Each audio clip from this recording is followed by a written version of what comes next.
Vinegar eels are the simplest thing to do ever. They're bulletproof. You set them, you forget them for months, a year, you come back later, they're still there. So they're great because they're teeny tiny and they live for quite a while in the water. So what you need is, I have 4 of these jars. They're half full of room temperature water. It's not dechlorinated or anything, it's just right out of the tap and they'll be fine. And then I have this, which is organic, raw, unfiltered apple cider vinegar. You can't use the distilled vinegar, and you can't use the stuff that has been processed a lot. You need raw vinegar that still has the mother in it, the organisms in it. And this is what you use. So I'm just trying to shake this up a bit. Kind of hard because there's really no air in here. So there's nothing to get moving back and forth to really shake it, but it's just vinegar. I got it at Walmart. I think this gallon was $7-8, something like that. And this will make a lot. So I fill it the rest of the way with this, up to the point where the bottle starts to taper, and then I stop, just because I want as much surface area as I can for oxygen exchange in there. Okay, now I can check it. There we go. Okay. Yummy! The things we do for our fish. Okay. So water, vinegar.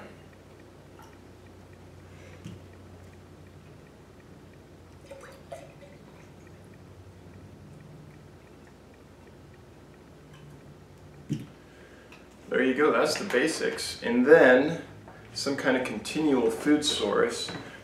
I like to use apple wedges. Granny Smith apples. Some people use brown sugar, and you can do that, but when you do that, you have to add the brown sugar frequently because it breaks down really quickly. So you have to really stay on top of it. With the apple, you can put it in, forget about it. Come back a month later, they're still there, they're still going.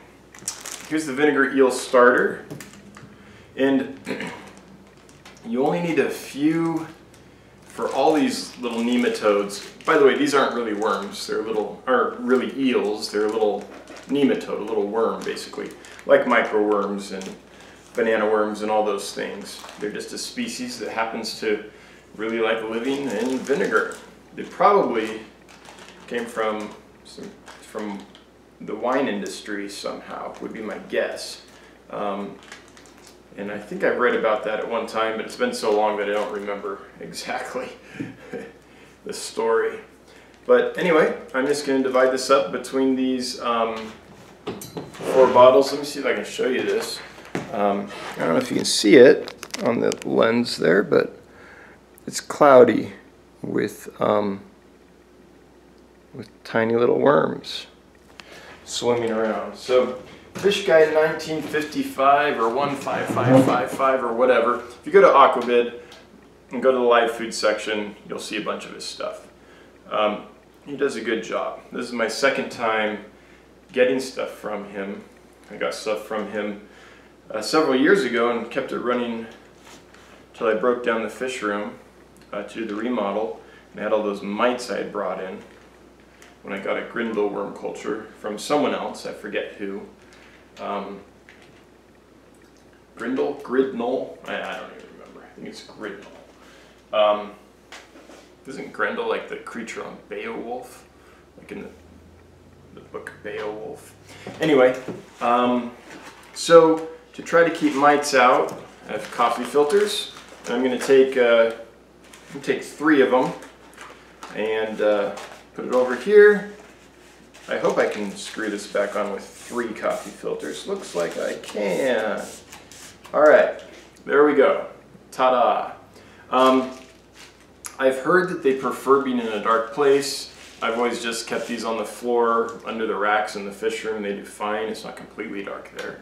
I've kept them all over. I've kept them in lots of places over the years.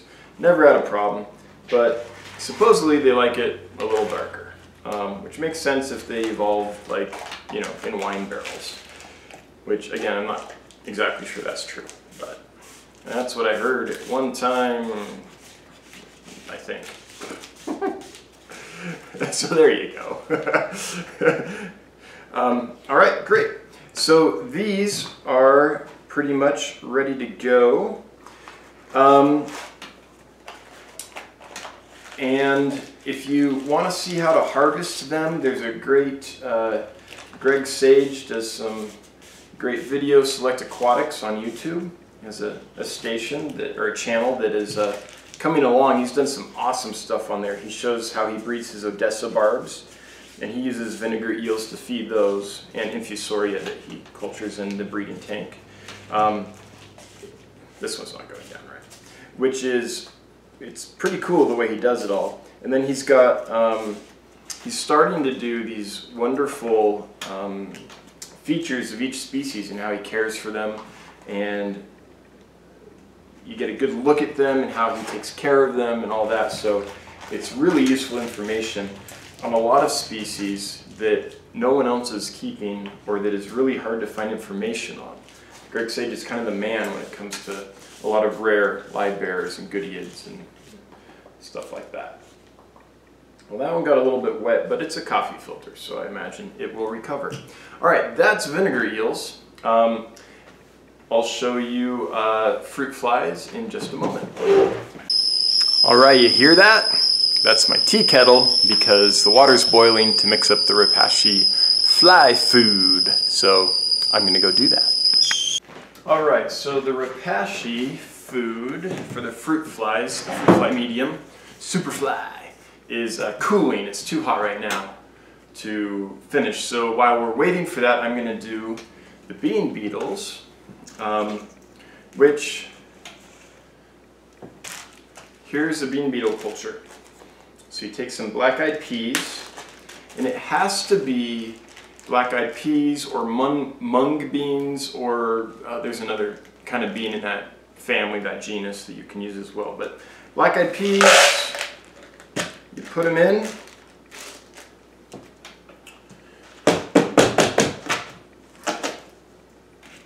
I'm going to take this and put it in there and put a new one in there. It's just a paper towel or a toilet paper roll. Saw one fall out. Don't want him to get out, so I'm going to grab him and put him back in. Then put a cap on there. Voila, that is a bean culture. That's all it is. Dried black-eyed peas and a paper towel or a toilet paper roll. Done. That was really hard. Now what do I do? Alright, so I'm going to finish up the fruit flies here. Mix the Repashy and mix it with hot water that I boil in my tea kettle, and then put it in these jars. So it should be ready to go. So I'm doing 4 cultures of each species. The melanogaster, that's the little one, and Heidi, I guess, is the big one. So what I'm going to do is get these ready. Now, there's 2 things you can use for this. You can use, I think it's called Celsior, which is what people usually use, which is this shredded aspen stuff.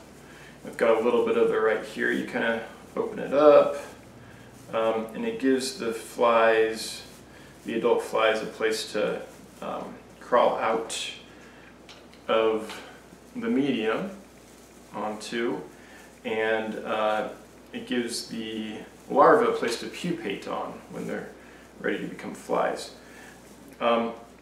I only have a little bit of this stuff though, so I'm going to do 1 culture with it.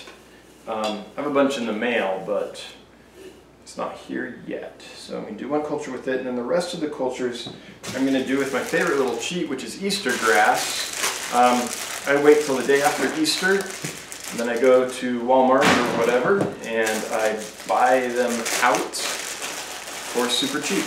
And the best thing about Easter grass is it smells super good. So anyway, gonna do the other ones with Easter grass. It's not as good as the Excelsior just because it's not as stiff. So it has quite a bit of give in it, which is okay, but it's not ideal. But it'll work.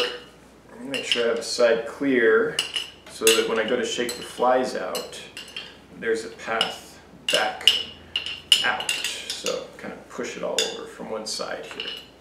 So anyway, that's my little cheat is Easter grass. I've used it before. Again, it's okay. It works in a pinch. Once I get the Excelsior, then the cultures that I restart next we'll use that. But this is what I'm using for now. So I'll just use up this bag. So for like, I don't know, 50 cents, 99 cents, you get enough for, what, 3 cultures if you use this stuff. I get the Excelsior on eBay or Amazon. I think 10 pounds was about 20 bucks. Free shipping with Prime, so not that bad. All right, good. So basically, all I'm going to do is make sure that I have this ready, because these little critters are warmed up and pretty fast. I'll start with the melanogaster. Tap them down, get them off the top. They're quick little buggers. Oh, I'm going to go get my funnel. 1 funnel. All right, this makes it a ton easier. So, just create a space here. All right. Sorry guys, gotta bang on you again.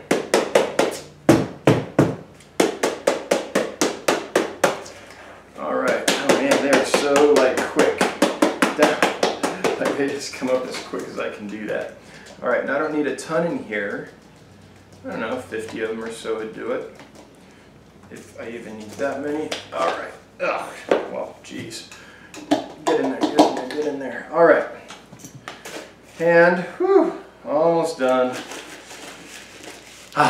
Okay. This is the thing about fruit flies. In fact, often I'll put these containers in the fridge first to cool them off a little bit so that so they don't run around so darn fast. But I'm probably not going to worry about that today. So that's how I do them.